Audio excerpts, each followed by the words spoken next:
마태복음 5장에서 7장은 기독교 신앙의 핵심들이 좀 이렇게 녹아져 있는 그런 말씀들이 담겨져 있습니다. 이것은 하나님 나라의 백성들의 어떠한 삶의 윤리라든가 책임에 대한 말씀들이 담겨져 있다라고 하는 것이에요. 우리가 잘 아는 이 말씀을 네 글자로 산상수훈이라고 이렇게 많은 설교를 통해서 목사님을 통해서 우리가 들어왔던 내용들입니다. 그 가운데 오늘 첫 번째 이야기, 팔복 가운데 그 첫 번째 이야기가 뭐냐면 심령이 가난해야지만이 복이 있다라고 하는 거예요. 어렸을 때 이 심령이 가난한다라는 말을 참 이해를 못했어요. 마음이 심령이 가난해야 된다면 마음이 어떻게 더 가난해져야지만 이게 그런가? 내가 못 먹어야 되나? 못 입고 다녀야 되나? 친구들한테 두드러 말지며 다녀야 되나?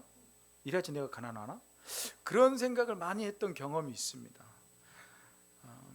우리가 많이 읽기도 했고 목사님들을 통해서 전도사님을 통해서 많이 들었던 말씀이지만 그 말씀 속에 담겨져 있는 뜻을 분별하지 못하면 이게 그냥 허무맹랑한 이야기로 들릴 수가 있다라고 하는 것이.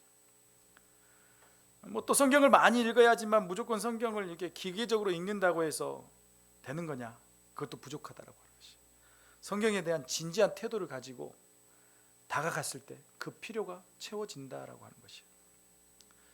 그 말씀 속에 담겨져 있는 의미와 뜻이 무엇인지를 알아가게 될 때 비로소야 우리는 하나님의 그 의도를 알 수 있고 더 나아가서 하나님이 우리에게 어떤 것을 원하는지 그걸 깨달을 수 있다라고 이야기하는 것이에요. 그래서 참 말씀이 어떨 때 보면 한글도 이렇게 어려운가 할 때가 있어요. 그렇죠. 여기는 참 뛰어나신 분들이 다 이해가 되시네요. 거시기가 거시기요. 뭔 말인지 모르잖아요. 이 충청도도 뭔 말이 있던데요.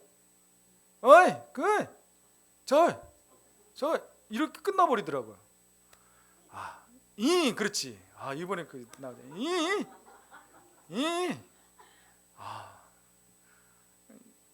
참 말을 잘 이해를 해야지만 하나님 말씀의 뜻을 의도를 우리가 분별할 수 있다라고 하는 것입니다. 대부분의 성도들은 어떻게 산상수훈의 말씀대로 살 수 있어? 아니면 그 요구는 특별한 사람들에게만 요구하는 것이지 나와는 상관이 없는 이야기야라고 이렇게 생각할 때가 많다라고 하는 것이. 저도 어렸을 때 그랬어요. 나는 마음이 가난하지 않기 때문에 이미 나는 복을 받은 사람이야. 그렇게 생각할 수도 있어요. 우리 집 지금 가난했습니다. 우리는 이미 집이 가난하기 때문에 우리는 이미 복 받을 거야라고 생각할 때가 있어요. 근데 그거와는 전혀 상관이 없는 거예요. 오늘 여기에 나와 있는 이 말씀은 당시 수많은 무리들에게 선포했던 말씀이다라고 하는 것이에요. 마태복음 5장 1절 말씀에 보니까 예수께서 무리를 보시고 산에 올라가 앉으시니 누가 나온다? 제자들이 나왔다라고 해요. 예수님은 무리들과 제자들을 구별하셨다라고 볼 수 있는 거예요. 많이 예수님을 쫓아왔지만 그 중에 무리들이 있었고 그 중에 또 제자들도 있었다라고요. 그런데 오늘 말씀은 누구에게 하는 거냐? 제자들에게. 오늘 여기 앉아 있는 여러분들에게 하나님이 당부의 메시지를 던지고 있다라고 하는 것이에요. 여기서 무리들이라고 하는 건 수많은 군중들인데 이들은 그냥 다른 게 필요 없었어요. 그냥 예수님의 기적들과 그 능력을 보기 위해서 따라온 자들이었다는 거예요. 거기에 예수님을 통해서 뭔가 하나 떨어지면 주워 먹고 싶은 사람들, 이런 사람들이 무리 가운데 있었다라고 하는 것이. 그러나 주님의 관심은 누구에게 있었다? 주님을 따르는 제자들에게 있었다라고. 제자들에게 있었다. 그래서 이 팔복에 관한 이 말씀은 누구에게 주신 것이다? 예수님을 따르는 제자들에게 주는 것이다라고. 세상 사람들에게 주는 것이 아니다라고요. 예수님을 따르는 제자, 오전에 거듭난 자, 이런 자들에게 예수님의 말씀이 오늘 팔복을 우리에게 던지고 있다라고. 오늘 말씀을 통해서 하나님 나라의 축복의 원리를 깨닫는 여러분들 되시기 바랍니다. 그 복의 주인공이 여러분들 되시기 바랍니다. 세상에 많은 사람들은 복, 여기 있는 사람도 복이잖아요. 비웃지 마세요. 클 때자 큰 복이에요. 왜 팔복에 나를 뺐는지 이해를 못하겠어요. 세상의 대부분의 많은 사람들은 행복을 원합니다. 행복이 뭘까요? 영준, 행복이 뭘까요? 얘는 항상 뭘 대화가 안 돼. 우리가 이렇게 가면 이렇게 오고 이렇게 왔다 갔다 해야 되는데 이렇게 가면 거기서 끝나. 예지 씨, 행복이 뭘까요? 원하는 행복.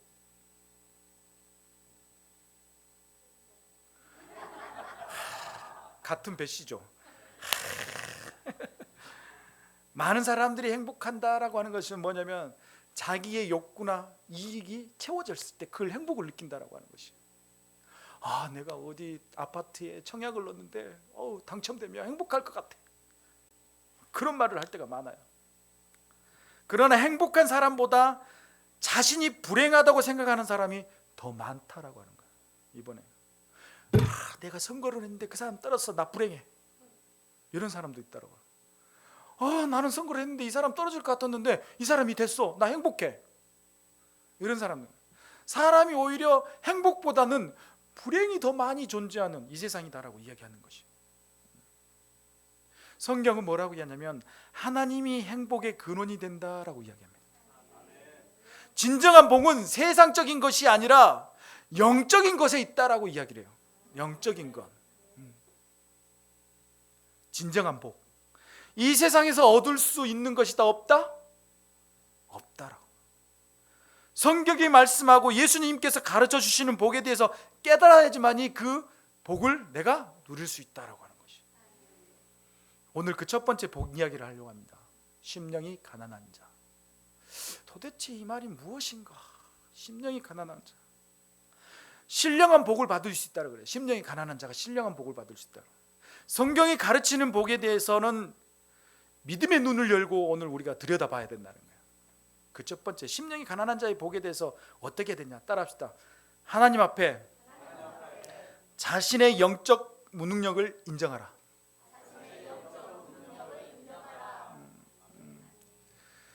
오전에 설교하고 조금 많이 비슷해요. 거듭난다는 것은 자신의 무능력, 나는 할 수 없다라는 것은 하나님 앞에 처절하게 굴복할 때서야 그때서 새로움이 거듭난다. 왜? 나를 이끄실 분은 주님밖에 없기 때문에. 예수님께서 입을 열어 가르쳤을 때 심령이 가난한 자는 복이 있다, 천국이 그들의 것이다 라고 이야기해요. 이 세상은 부해지고 권력을 소유하는 것이 복이다라고 해요. 남들보다 돈을 더 많이 가지고 있어야 되고 땅을 많이 가지고 있어야 되고 우리 자식이 어디에 더 좋은 데 다녀야지만이 그게 복이다라고 이야기를 해요. 교회가 더 커야지만이, 큰 교회에 있어야지만이 그게 복된 교회다라고 이야기할 때도 있어요. 본문을 오해하면 가난해지는 것을 복이라고 생각할 수가 없다라고 하는 것이에요. 그러나 오늘 예수님은 심령이 가난한 자, 심령이 가난한, 이거에 초점을 두고 있다라고. 심령이 가난해야 된다는 것은 뭐냐? 우리의 영이 가난해야 된다라고. 우리의 영이 가난해야 된다. 이 가난이라는 단어, 아무것도 없는 극빈한 상태를 가리키는 단어다라고 하는 거예요. 가난이라는 거. 가난해 보셨나요? 한 분 빼고 다 부자였네. 이 말씀은 물질적으로 가난한 자가 복이 있다는 뜻이 아닙니다. 부유해도 마음이 가난해질 수 있다라고 하는 거예요. 그렇다면 오늘 주님이 말씀하시는 이 심령의 가난이 무엇이냐? 심령의 가난이 무엇이냐? 자신의 필요를 자신의 힘과 능력으로 충당할 수 없는 자, 자신의 내 필요를 내 힘과 내 능력으로 그걸 채울 수 없는 사람, 완전히 뭔가도 일어설 수 없는 상태, 마치 자신이 영적으로 파산되어 있는 상태, 파산되어져 버린 상태. 누가 이걸 회생시켜줘야 돼요? 하나님밖에 없다는 거예요. 하나님 일에서 자신의 공로나 의를 주장할 수 없는 상태, 하나님만이 나의 파산되어 있는 이 영적인 상태를 회복시켜 줄 수 있는 것, 그게 필요하다고 하는 거죠. 심령이 가난하는 것은 욕망과 욕구도 없이 세상이 흘러가는 대로 대충 사는 것을 말하지 않습니다. 심령이 가난하다는 것은 하나님 앞에서 영적인 무능력함이 드러나는 것이에요. 영적으로 할 수 없는 상태라고 이야기합니다. 그래서 예전에 그런 말을 많이 들었다. 너 자아를 더 죽여야 돼. 그런 말을 많이 들었던 것 같아요. 가끔 저도 제 안에 욱하는 성질이 나올 때가 있습니다. 확 젖어버려. 이거 전라도 사람 아니면 진짜 무서운 말이에요. 확 젖어버린다라는 게. 가만 안 두겠다는 말입니다. 이럴 때가 갑자기 욱하고 나올 때가 있어요.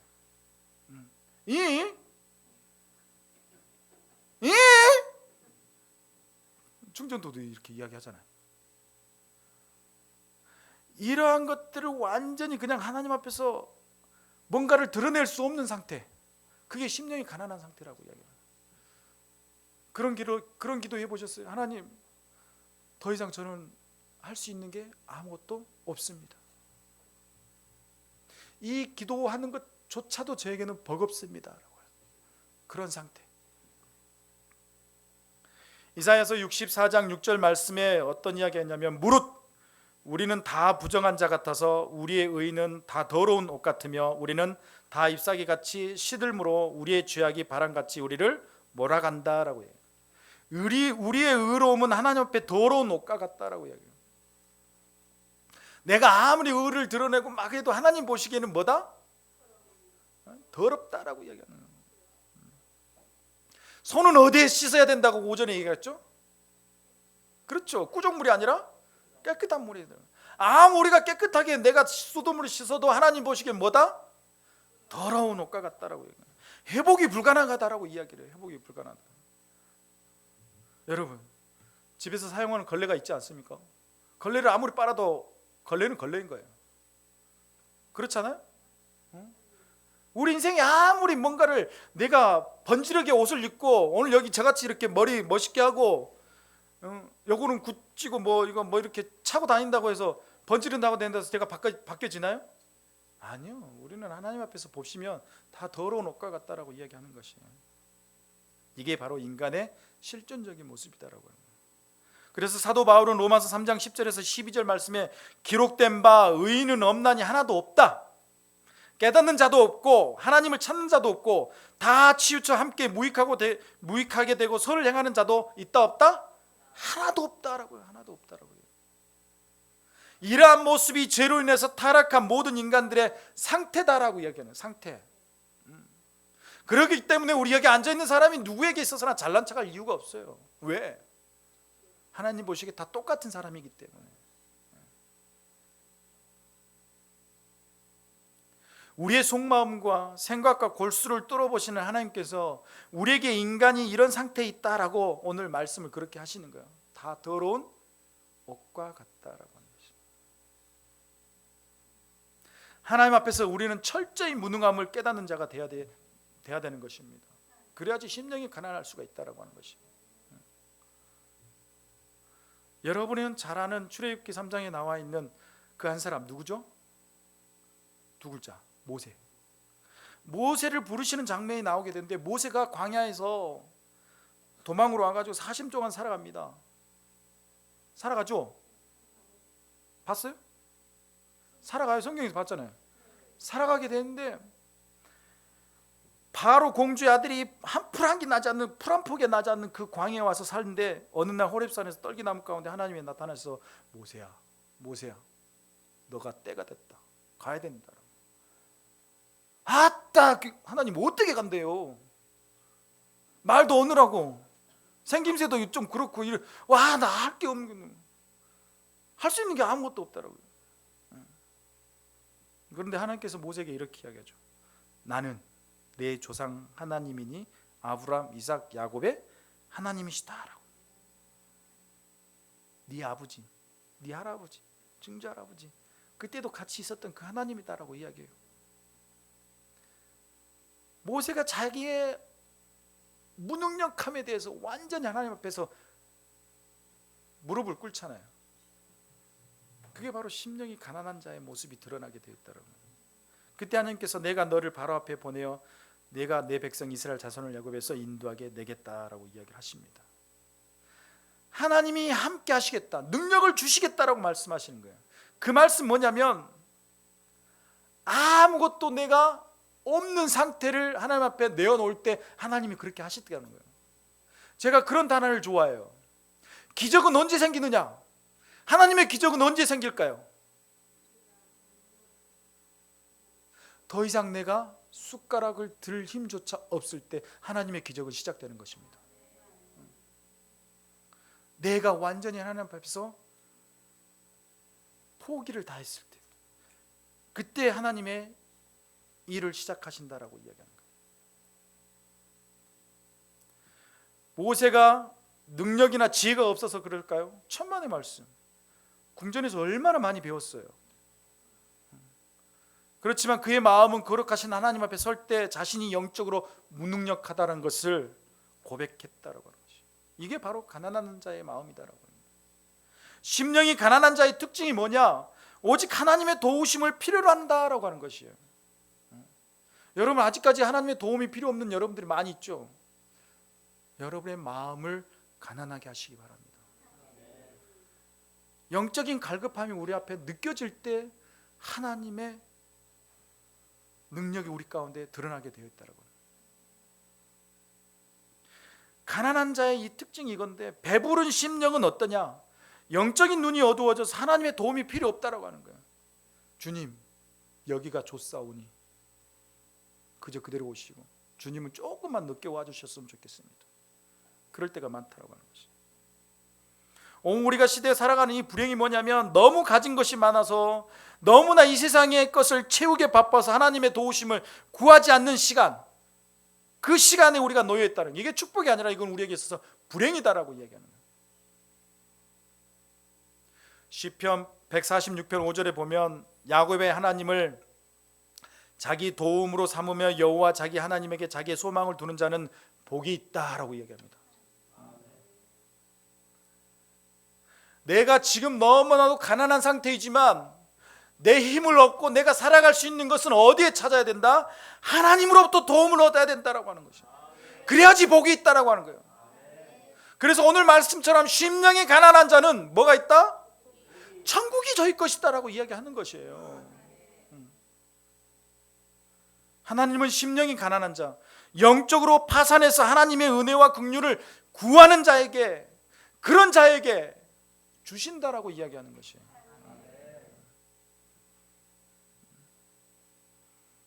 오늘 우리가 하나님 앞에 나와서 예배를 드릴 때도 가난한 마음으로 예배를 드려야 되고, 가난한 심령을 가지고 말씀을 받아야 되고, 가난한 심령을 가지고 하나님 앞에 예배를 드려서 찬양을 해야 된다고 하는 것이에요. 어떤 나의 공로나 이익을 드러내는 것이 아니라 오직 누구를 위해서? 하나님의 도우심을 위해 우리가 그렇게 나아가야 된다고 하는 거예요. 이 세상의 모든 종교는 신들에게 잘 보이기 위해서 종교적인 행위가 드러납니다. 절에만 가도 뭐예요? 돈을 그렇게 갖다 막 퍼붓고, 이거 뭐죠 이거? 전등, 불등, 등 하나는 다는데 엄청나게 돈이 들어가는, 나 처음 알았네. 그 등을 다 훔쳐다가 파나? 그거는 결국은 보이지 않는 그 신에게 그걸 달아주면서 자기를 잘 보이려고 그렇게 드러내고 있다는. 행여나 여러분 헌금하면서 이거를 막 하나님 앞에 잘 보이려고 막 드러내면서 하시면 안 된다라고 하는 것이에요. 수단과 방법을 가리지 않고 행하는 다른 종교들 따라가서는 안 된다라고 하는 것이. 기독교의 복음은 자신을 드러내기 위해서 사는 것이 아니라 오히려 십자가에 죽으신 그 예수 그리스도, 부활하신 예수 그리스도를 따라가면서 그분의 행적을 드러내기 위해서 우리가 복음을 받아들이고 증거하는 거다. 이 복음의 진리를 깨달았을 때 여러분의 가치와 영광과 축복이 자신을 지배하지 않는 것, 하나님께로부터 왔음을 인정하게 되어진다라고 하는 것, 이것을 알게 된다라고 하는 것이. 로마서 11장 36절 말씀을 보면 이렇게 이야기해요. 이는 만물이 주에게서 나오고 주로 말미암아 주에게로 돌아가면 그에게 영광이 세세 있을지어다. 아멘. 어떤 인간의 드러냄도 없이 모든 것이 누구로부터? 주님으로부터. 그리고 주님께로 영광이 돌아가야 된다라고 이야기하는 거예요. 오늘날 교회가 왜 위기를 맞습니까? 심령이 가난한 자들이 없다는 거예요. 교회 안에 너무나도 부족하다는 거예요. 점점 이런 것들이 사라지고 있다는 거예요. 여러분들도 경험했고 저도 경험했듯이 이 젊은 세대들은 모르겠지만 교회 어느 날 와서 이렇게 계단만 돌아다녀도 계속 누가 쫙! 저 사람은 집에 불났나? 계속 매일 이렇게 기도하는 사람들이 있었던 것 같아. 기도하는 사람들, 철회하는 사람도 있었던 것 같아. 교회에서, 지하실에서. 그 교회 안에 심령이 갈급한 자들이 너무나도 많았던 것 같아. 그래서 교회들이 세상에서 지탄을 받지 않냐고 존경의 대상이었더라고요. 그렇지만 요즘 많이 보면 그래요. 교회가 배가 불렀어. 그런 이야기를 할 때가 많습니다. 심령이 가난한 게 아니라 심령이 배부른 상태가 되어서는 안 된다라고 이야기하는 거예요. 주님의 교회는 심령이 가난한 자들이 모이는 곳입니다. 자신의 소원과 욕심을 내려놓고 자신의 영적 무능력함을 인정하고 오늘도 하나님의 은혜와 도우심을 간구할 때 그 하나님의 은혜와 진리가 여러분의 채워지는 복된 시간이 될 줄로 믿습니다. 두 번째 따라합시다. 하나님이 통치하는 복을 누려라. 심령이 가난한 자의 복이 무엇이라고 이야기하냐면 천국이 그들의 것이다 라고 합니다. 우리가 잘못 생각할 때 있어요. 내가 심령이 가난하고 예수를 잘 믿으면 나에게 뭔가가 주어지겠지라고 이야기해요. 주어지겠지. 그런데 여기 보면 천국이 그들의 것이다라고. 천국은 누구 거예요? 아니, 천국은 원래 누구 거냐? 그렇죠, 하나님 거죠. 하나님이 그 나라의 대통령이면 하나님의 모든 법들을 따라가야 되는 거예요. 내가 구속이 되어버린 거예요. 천국은 그런 거예요. 내가 누리고 막 이런 게 아니라 하나님의 통치를 지배를 받는 거다라고 하는 것이에요. 하나님의 통치를 받는 것이 여기서는 복이다라고 이야기하는 거예요. 천국은 죽어서 가는 곳이 아니라 하나님의 통치와 다스림으로 우리가 누리는 곳, 그곳이 천국이다라고 이야기하는 것이에요.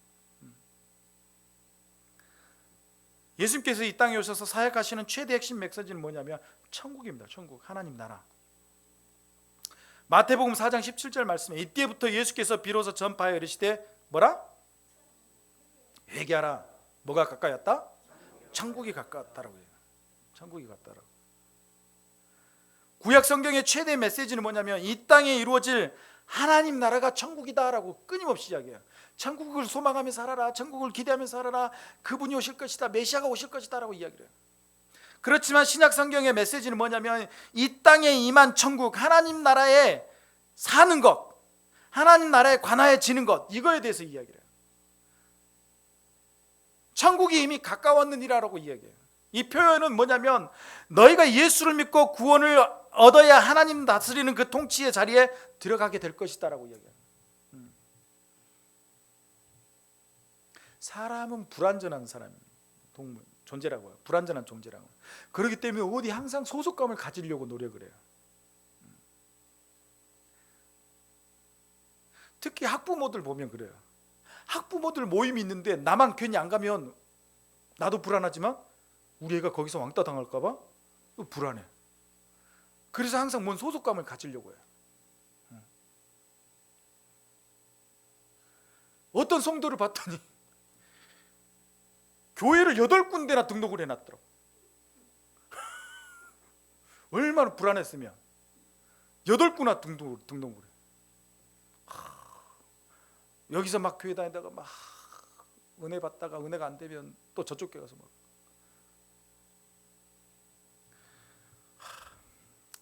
예수 믿고 구원을 받는 궁극적인 목표는 뭐냐면 천국, 하나님 나라의 통치를 받는 것이다라고 합니다. 예수를 내가 믿으면 좀 편안하고 웃으면서 즐겁게 살고 아랫목에서 좀 누워서 이렇게 찬송가도 부르고 이렇게 지내면 좋겠는데 예수를 믿으면 왜 나에게 맨날 환난이 오고 어려움이 닥치고 힘든 일이 올 것인가? 당연하죠. 하나님 나라의 통치를 당하고 있기 때문이라고 하는 것이. 여러분 생각해 보세요. 여러분들이 지금 북한 땅에 들어가 있으면 편안할까요? 천만에 와서 날마다 어디 가가지고 막 제비 그거 팔러 다니고 뭐 시장에 가야 되고. 왜? 그 나라의 통치를 지배를 받기 때문에. 하나님 나라의 천국에 들어간다라는 것은, 천국을 얻는다라는 것은 하나님의 통치를 받는다는 거예요. 그게 복이다라고요. 왜? 세상의 만물 주신 그 하나님께서 나의 모든 것을 알고 있는 분이 내가 걸어가야 할 길을 알기 때문에 나에게 힘든 길을 가르쳐 주시고 이겨낼 방법을 가르쳐 주시고 살 길을 가르쳐 주신다는 거 아니에요. 왜? 괜찮아요. 목사님 잘생겼어. 우리 심령 속에 하나님의 통치가 있다면 내 안에 천국과 하나님의 나라가 이루어진 줄로 믿습니다. 마태복음 6장 33절 말씀에 그런즉 너희는 먼저 그의 나라와 그의 의를 구하라. 그리하면 이 모든 것을 너에게 더하시리라. 이렇게 말씀합니다. 하나님의 통치와 다스림을 구하라고 이야기하고 있습니다. 하나님, 저를 통치해 주십시오. 저를 이끌어 주십시오. 저를 다스려 주십시오. 이걸 우리가 원해야 된다라고 하는 것이. 학생들 중에 가장 정말로 힘든 게 뭐냐면 악플이 달린 게 아니라 무풀, 관심이 없다는 거예요. 그 사람에 대해서. 우리도 그렇게 무풀이 안 달리게 하나님 앞에 끊임없이 하나님 제발 나 좀 다스려줘. 이왕이면 좀 더 거칠게, 힘들게. 지금도 심령이 가난해서 힘들지만 하나님, 심령이 가난한 나에게 하나님께서 천국을 허락하셔서 저를 더욱더 길들여 주시고 이끄셔서 하나님의 복을 저에게 주십시오라고 하는 그런 삶을 살아야 된다라고 하는 것이에요. 하나님이 통치하는 순간 우리는 이미 복을 받다. 예수 그리스도의 십자가의 복음이 역사적 사실이라면, 객관적인 진리라면 어떤 경우에서라도 나의 현실의 삶에서는 하나님의 통치가 있다는 것을 여러분 기억하시고 받아들이시기 바랍니다. 그렇기 때문에 여러분 여기 앉아 있는 거 아닙니까? 힘들어도 예수 그리스도를 믿고 교회 나오고 힘들어도 여러분 즐거워하셔야 되는 거예요. 왜? 나는 지금 복을 받고 있다라고. 누가복음 17장 바리새인들이 하나님 나라가 어느 때 임합니까? 라고 물어봤을 때 하나님 나라는 볼 수 있게 임하는 것이 아니요 또 여기 있다 저기 있다고 못하리라. 하나님 나라는 어디에 있다? 너희 안에 있다라고 이야기해요. 그래서 제가 처음에 작년에 왔을 때 그런 말이에요. 내 안에 누구 있다? 그렇죠. 예수가 있다. 이렇게 당당하게 나 안에 예수 있다라고 말할 수 있는 사람은 어떤 사람이다? 심령이. 오전 설교 너무 셌어. 밥 먹을 때도 막 거듭나야 된다고 숟가락 들으라 그러는데 맞습니다.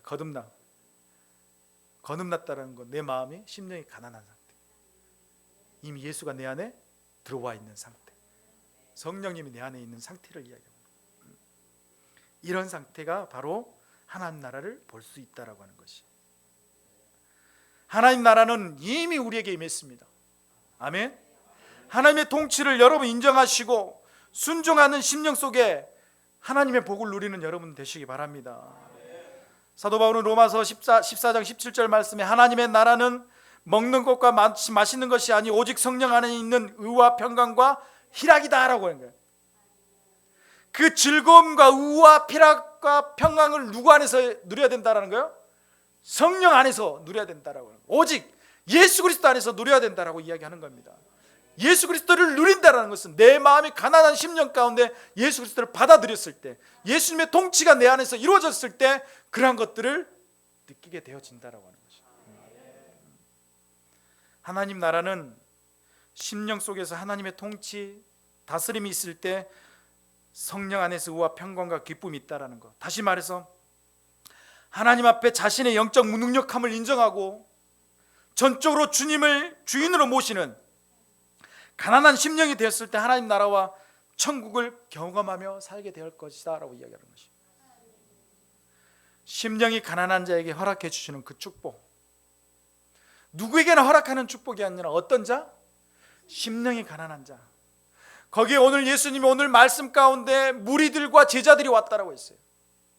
무리들은 세상 것을 쫓고 세상 것을 채워서 행복해지고 싶었지만 제자들에게 이야기하고 싶었던 건 뭐냐면 내가 너네들과 함께 있을 때 너네들 마음이 심령이 가난해져야 되고, 그 가난한 상태에서 하나님의 통치가 이루어졌을 때 너네들이 바로 그 하나님이 주는 천국의 하나님 나라를 누리게 될 거다라고 이야기하는 것입니다. 왜 심령이 가난한 자에게 천국이 주어집니까? 그것은 하나님이 사랑이시기 때문이다.